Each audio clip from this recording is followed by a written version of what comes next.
Bien,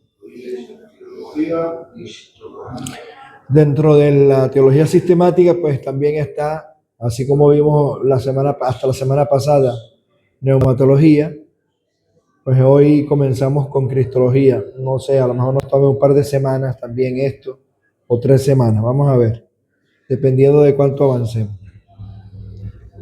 Bien, el estudio de la cristología, pues es bíblico sobre la persona y la obra de Jesucristo, es lo que vamos a ver. O sea, ya vimos teología, que es y los atributos del Padre o los atributos de Dios. Vimos neumatología y ahora cristología, completando la Trinidad de Dios, ¿no? Con esto completamos la Trinidad de Dios, con el estudio de la cristología. Estoy un poco ronco. Vamos a ver, buenos días. Vamos a ver cómo avanzamos hoy. Buenos días, José. Bien, vamos a definir la cristología. Es la rama de la teología sistemática que estudia a la persona, la naturaleza, la obra y la misión de Jesucristo. ¿Cuál es la misión de Jesucristo? Proviene del griego el término, la palabra, Christos, ungido, y logos, estudio o palabra, ¿no? Así que se pudiera decir que es la palabra sobre el ungido o el logos de Dios, ¿no? Su propósito es comprender quién es Jesús, qué hizo y cómo su persona y su obra se relacionan con la salvación del hombre y la redención del hombre. Hay un pasaje muy clave que inclusive allí ya viene una diferencia con nosotros los católicos, porque sobre ese pasaje o sobre esos términos fue que torciendo la escritura, los católicos justifican la sucesión apostólica del Papa y del sucesor de Pedro, como dicen ellos, ¿no? Y es el término, ¿quién decís que soy yo?, que aparece en Mateo 16:15. Es la pregunta central de la cristología.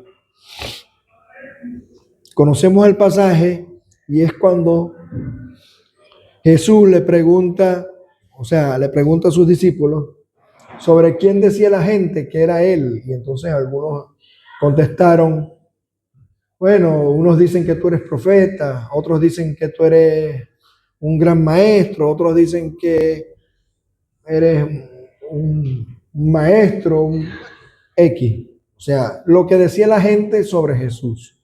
Pero él concreta la pregunta y después le dice, ¿y ustedes quién decís que soy?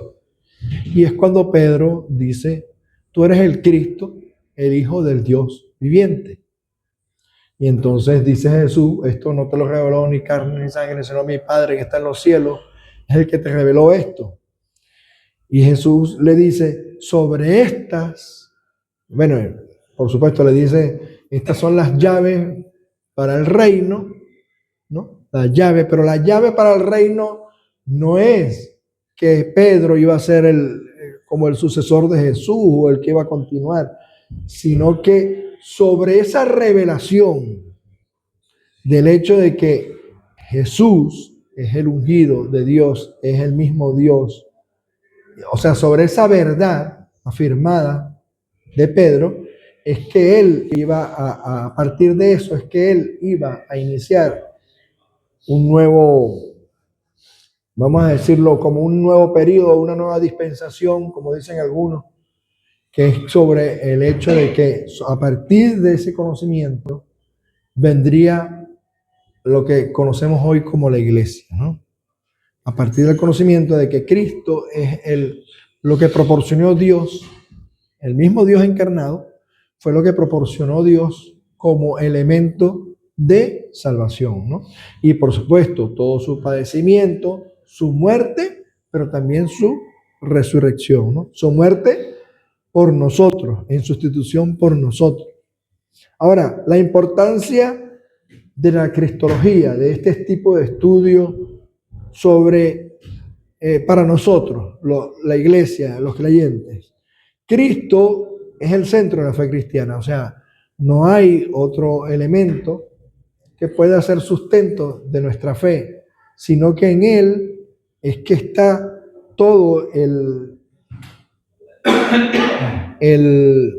centro de nuestra fe. Vamos a un pasaje clave que lo describe Pablo en Colosenses capítulo 1, versículos del 15 al 20. Dice, hablando de Jesús, dice, el cual es la imagen del Dios invisible. O sea, Cristo vino a revelar la imagen del Dios invisible, pero no solamente la imagen física, porque muchos podríamos decir, oye, la imagen, bueno, y la gente ahí tenemos que tener cuidado porque, bueno, lo importante es ver si vemos la imagen o el retrato de un Jesús, pues eso es la imagen del Dios.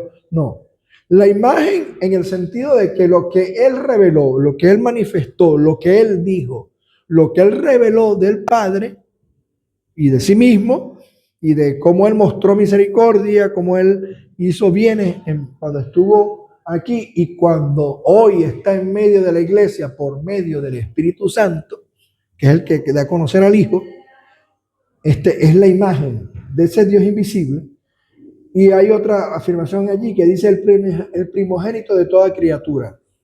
Otro término que a veces también ha sido mal interpretado porque no significa que el primogénito signifique un inicio, sino que Él es el primogénito de toda criatura porque Él es ya existente desde la eternidad. No como que Él tuvo un principio, porque hay muchos que han tomado el término primogénito como que a partir de Él o Él tuvo un inicio, pero no es así, sino que Él siempre ha sido eterno porque forma parte de la deidad de toda criatura, ¿no? Después dice, porque por Él, fíjense, ahora empieza a mostrar atributos de por qué, de las cosas por las cuales todas fueron hechas por Él. Dice, por él fueron creadas todas las cosas que están en los cielos y en la tierra. O sea, por Él. Quiere decir, ya ahí mismo estas afirmaciones están diciendo de que Él estaba antes de la fundación del mundo, porque es anterior, ¿no? Visible e invisible, sean tronos, sean dominios, sean principados, sean potestades, todo fue creado por medio de Él y para Él. Ahí ya muestra la deidad de Jesús también. Otra cosa que en algún tiempo algunos teólogos o algunos eruditos dudaron de la deidad de Jesús o de que Jesús también fuera Dios, ¿no? Inclusive los mismos fariseos, ¿por qué quisieron apedrearlo en ocasiones? Porque él afirmaba ser Dios en algunas de sus afirmaciones. Después dice, y Él es antes. Ahí está otra cosa que demuestra que Él estaba antes de todas las cosas. Y por Él todas las cosas subsisten. Si todas las cosas subsisten por Él, quiere decir que Él está antes de todas las cosas que fueron creadas. Y Él es la cabeza del cuerpo. ¿Y cuál es el cuerpo? ¿Qué es la iglesia? Ahí está demostrando ya un nuevo pacto y como una nueva etapa dentro de la fe que viene a manifestar Dios por medio de Él ya encarnado. Él que es el principio, el primogénito de los muertos, para que en todo tenga Él preeminencia, o sea, Él sea el primero de los resucitados, el primero que vence a la muerte, por cuanto agradó al Padre que en Él habitase toda la plenitud, o sea, que en Él, en el mismo Jesús, estuviese toda la deidad, toda la plenitud de Dios estuviese también allí, en Él, recogida en esa persona, alguien que era 100% Dios, Jesús, pero también 100% hombre, como nosotros. Y por Él, o sea, por medio de este hombre, reconciliar todas las cosas consigo, pacificando por la sangre de su cruz, así lo que está en la tierra como lo que está en los cielos. O sea, trayendo reconciliación tanto en los cielos como en la tierra. Bien, también toda doctrina se relaciona con él si una cristología sana se distorsiona, o sea, si no hay, vamos a decirlo así, por eso es que una comprensión clara de lo que es Cristo, por supuesto, también va a permitir que tengamos una revelación clara de lo que es la salvación, de lo que es el Espíritu Santo y de lo que es la eclesiología o la iglesia. También conocer a Cristo es conocer a Dios mismo. Y esto también lo sabemos porque Jesús mismo dijo en Juan 14:9, Jesús le dice, tanto tiempo que estoy, porque le preguntaron, Señor, muéstranos al Padre. Y él le responde, tanto tiempo que estoy con vosotros y no me habéis conocido, Felipe, ¿no? El que me ha visto a mí, ha visto al Padre, le responde. ¿Cómo pues dices tú, muéstranos al Padre? O sea, refiriéndose a que si estaban viéndolo a él, por supuesto, de una vez estaban conociendo al Padre.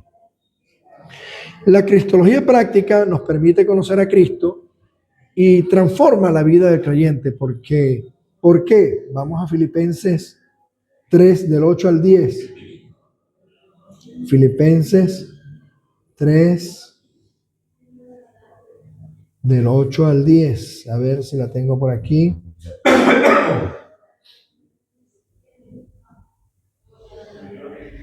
Vamos a la Biblia.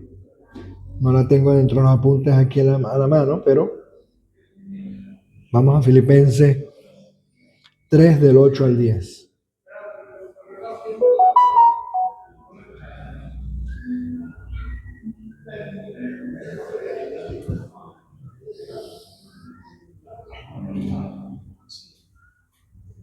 Y dice, y ciertamente aún estimó todas las cosas como pérdida.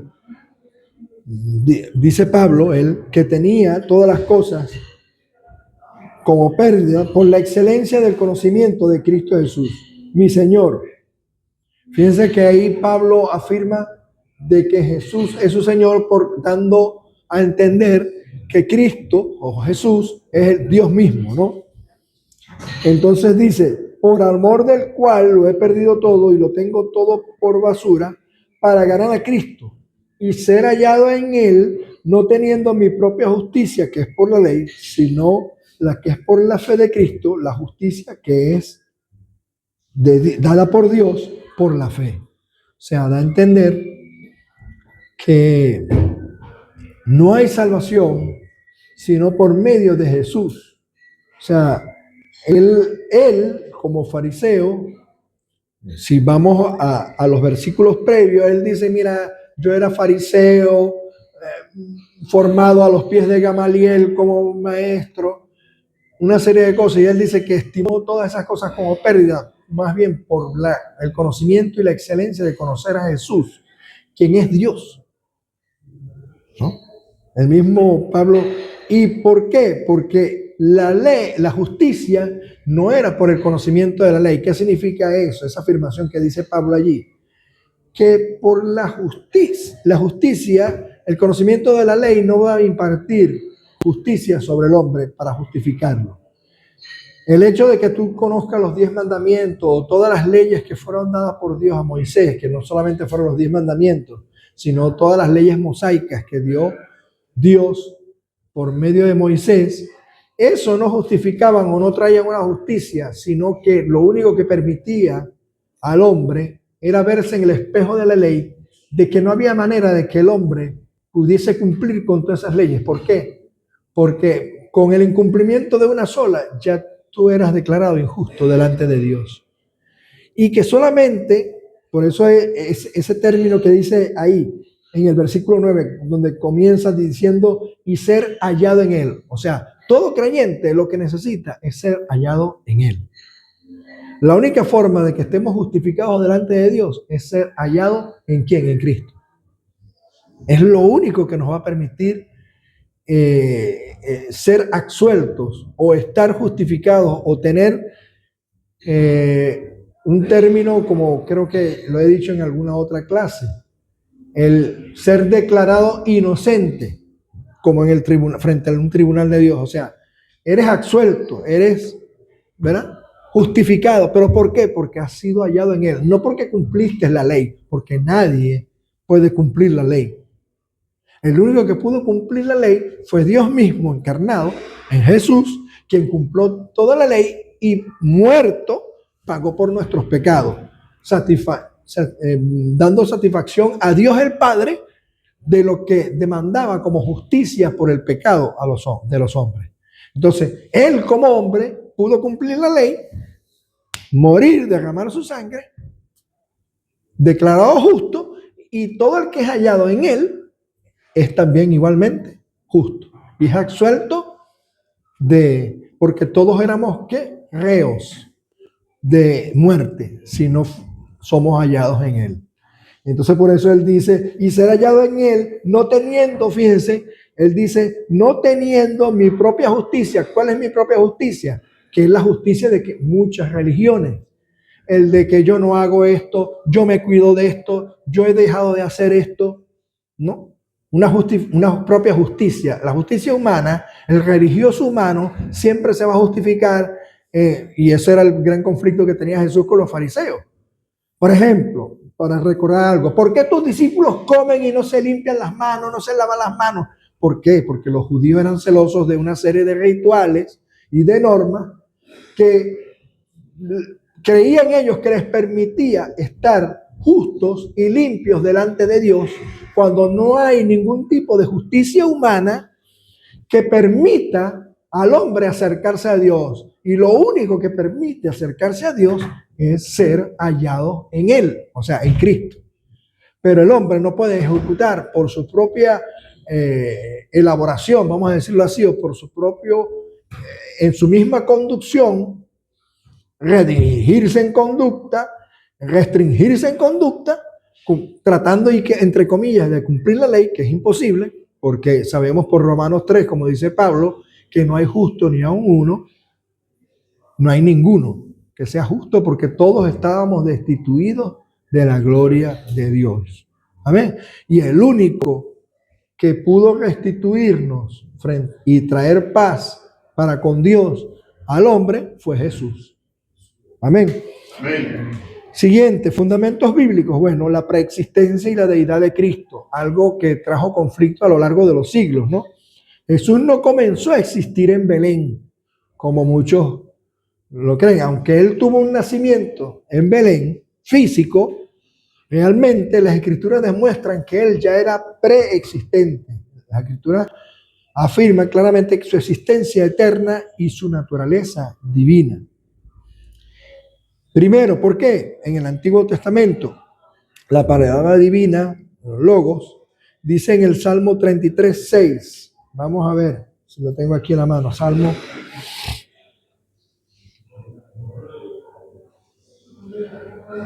33:6.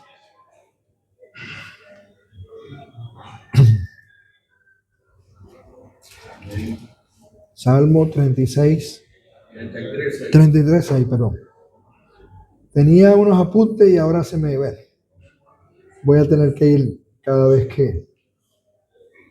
Salmo 33:6, vamos a leerlo.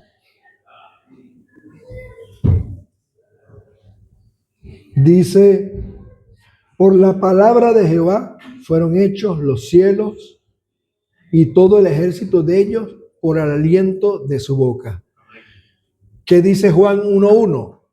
En el principio era el verbo, y el verbo era con Dios, y el verbo era Dios. ¿No? Esto más o menos en concordancia con Juan 1:1. Este salmo lo que está declarando es que Él es la palabra de Dios. Jesús es la palabra hecha carne, ¿no? Este poder creativo de Dios se personifica y se revela plenamente en Jesús, como lo dice Juan 1:3-3, que es lo que acabo de citar. También hablamos la semana pasada, o hace 2 semanas, creo, cuando les compartí la palabra en el servicio, hablando del Espíritu Santo, el día que hablamos del Espíritu Santo, de la figura del ángel de Jehová que aparece en la Biblia, ¿no? Y también en el Antiguo Testamento, en varios teofanías. Teofanías es como apariciones de Dios que se ven reveladas a lo largo de la Biblia, sobre todo en el Antiguo Testamento. Es distinguido de Dios, pero a la vez se le atribuye divinidad y se le adora. ¿Dónde aparece eso? Bueno, hay varios pasajes. Yo voy a leer el de Génesis. Ahí aparece en Génesis 16, también está en Éxodo 3, de 2 al 6, también en Jueces, capítulo 13, versículos del 21 al 22. Vamos a leer el de Génesis 16. Génesis 16, pero hay aún hasta muchos más pasajes que eso, ¿no? Pero vamos a ir al de Génesis 16, del 7 al 13. Y dice,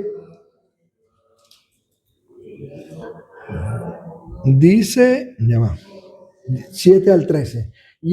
Y la halló el ángel de Jehová junto a una fuente de agua en el desierto, junto a la fuente que está en el camino de Shur, y le dijo a Agar, sierva de Sarai, ¿de dónde vienes tú y a dónde vas? Y ella respondió, huyo de delante de Sarai, mi señora. Y le dijo el ángel de Jehová, vuélvete a tu señora y ponte sumisa bajo su mano. Le dijo también al ángel de Jehová, multiplicaré tanto tu descendencia que no podrá ser contada a causa de la multitud. Además, dijo el ángel de Jehová, he aquí que has concebido y darás a luz un hijo, y llamarás su nombre Ismael, porque Jehová ha oído tu aflicción, y él será hombre fiero, su mano será contra todos, y la mano de todos contra él, y delante de todos sus hermanos habitará. Entonces llamó el nombre de Jehová con que ella hablaba, tú eres Dios que ve, porque dijo, no he visto también aquí al que me ve, por lo cual llamó al pozo, pozo viviente, que me ve. He aquí está entre Cades y Beret. Esto es un encuentro que tuvo la sierva de Abraham, que concibió a Ismael, ¿no? Que claro, estaba siendo despreciada por Sara, la esposa de Abraham, y quiso huir del campamento, pero le dijo, mira, o sea, se le apareció el ángel de Jehová y era necesario que naciera Ismael, ¿no? El descendiente, el primer descendiente de Abraham, pero que era Ismael, pero bueno, del cual surge una nación que hoy todavía existe. Es más abundante que la misma. Parece mentira. Muchos no entienden hoy eso todavía, proféticamente, pero proféticamente los descendientes de Ismael son los que hoy son musulmanes. Sí, eso. Los que vienen de Arabia. Y mira lo que es ese pueblo. Mira que ahí ya el ángel de Jehová, o sea que es Jesús, le está diciendo, y vas a ser una población muy multitudinaria.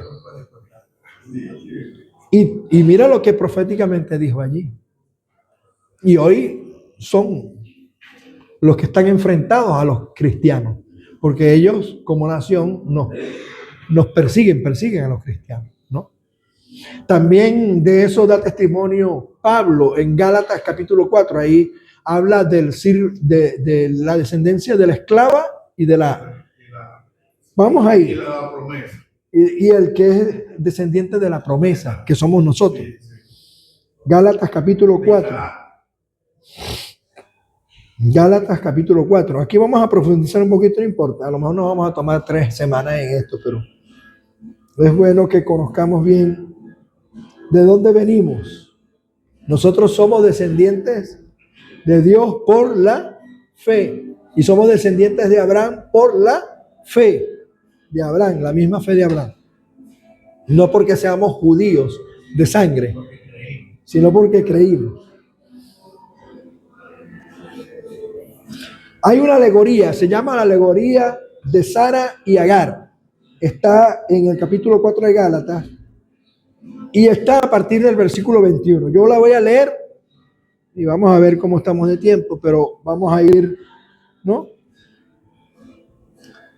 Dice, decidme los que queréis estar bajo la ley. Fíjate que Pablo está diciendo, confrontando, porque ¿qué pasa? La carta de Gálatas es una carta que confronta a la iglesia de los Gálatas, sobre todo por aquellos judíos que se habían convertido, que habían creído en Jesús, pero que querían volverse a las obras de la ley.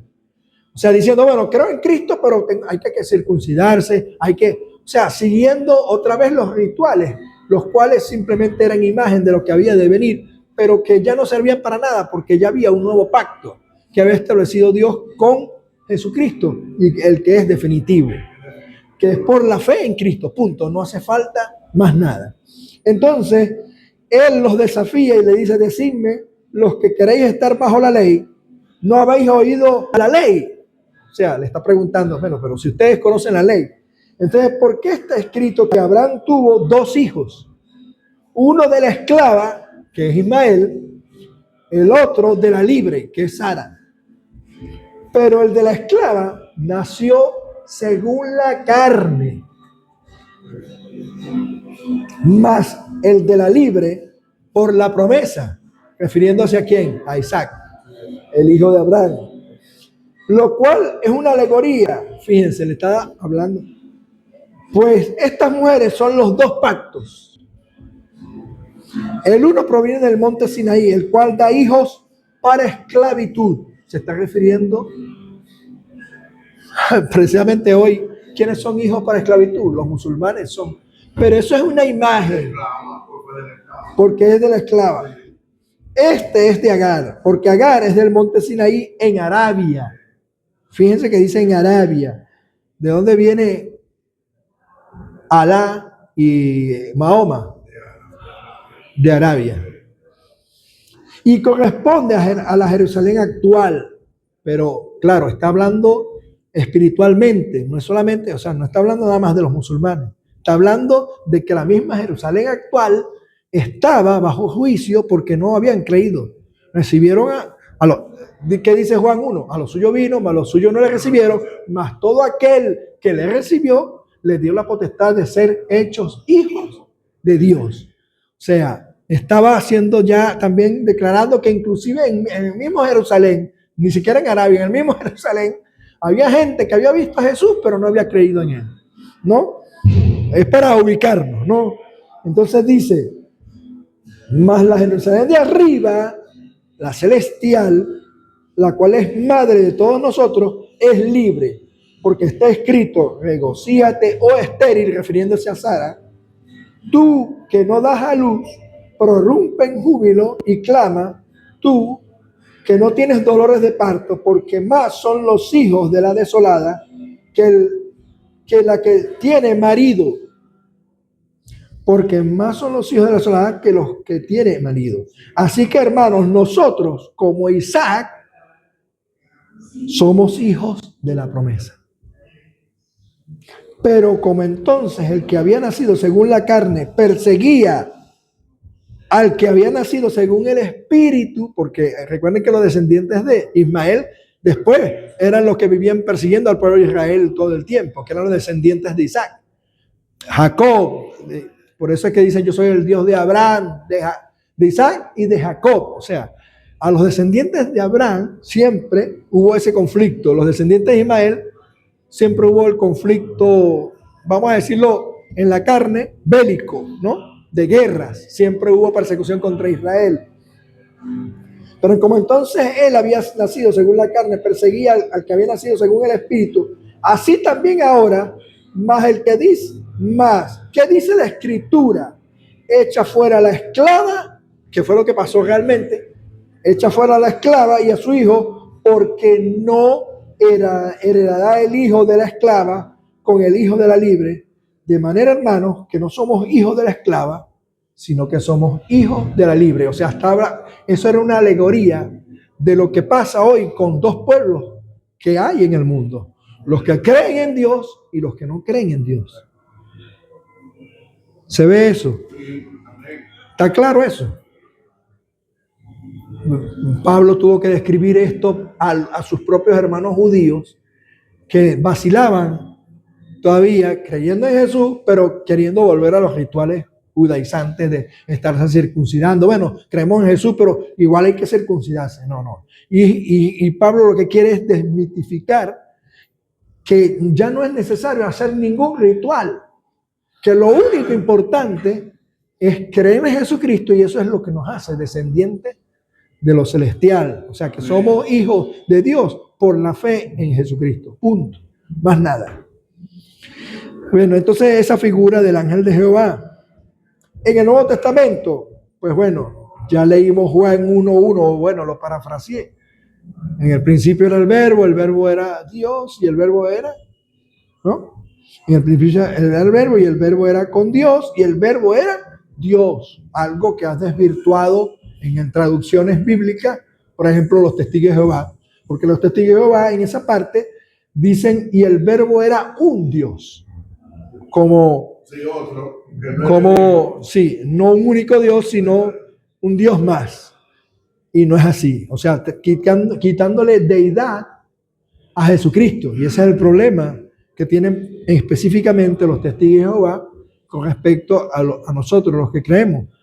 Que ellos no ven a Jesucristo como al Dios encarnado, sino como un profeta, un alguien sabio, el Hijo de Dios, pero no Dios. Y es que el verbo fue hecho carne y habitó entre nosotros, también dice ahí en Juan 1. Aquí se afirma la deidad de que Jesús era Dios. La distinción de personas con Dios o la encarnación fue hecho carne. También muestra de que así como era Dios, también era humano. O sea, no es que, porque es que inclusive a lo largo de los siglos, algunos han puesto en duda de que Cristo haya sido realmente un ser humano de carne y hueso. Hablan de un ser como espiritual. Hubo problemas cristológicos en el pasado, en siglos pasados, de gente que después puso en duda de que verdaderamente Cristo estuvo entre nosotros, ¿no? Surgieron en los primeros siglos, ¿no? Para quitarle valor desde que un humano, como era que tenía que ser un humano para pagar el pecado de la humanidad, si él no fuera humano, si verifica, entonces no valía, ya no vale la gracia. Sí. O sea, el perdón no vale. El sacrificio. Sí, no vale. Pero él fue el verdadero Cordero de Dios que quita el pecado del mundo. Ahora, Colosenses 1, y aquí vamos a dejarlo. Vamos a terminar esta diapositiva. Cristo es la imagen del Dios invisible. Ya lo leímos. También Filipenses 2:5 dice, aunque existía en forma de Dios, se despojó a sí mismo para tomar forma de siervo. Pero está hablando de que él era Dios y se despojó de la deidad para humillarse como ser humano, para hacerse carne.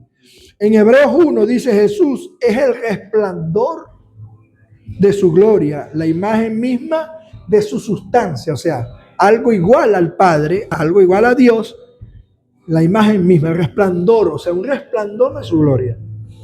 También declaraciones de Jesús mismo, que dice, le dijo a los fariseos en Juan 8:58, antes de que Abraham fuese, yo soy.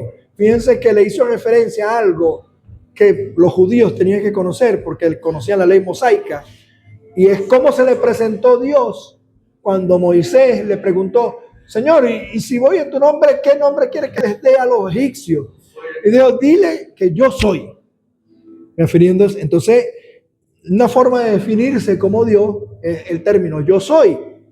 Y fíjense que Jesús se definió frente a los fariseos como yo soy para que, y esto fue algo que enfureció a los fariseos, que quisieron apedrearlo cuando él usó esos términos. Al usar el nombre divino yo soy, de Éxodo 3:14, Jesús declaró ser igual a Dios porque era realmente Dios. Amén. Razón por la cual los judíos intentaron apedrearlo en muchas ocasiones. Vamos a dejarlo hasta aquí. Seguimos la semana que viene.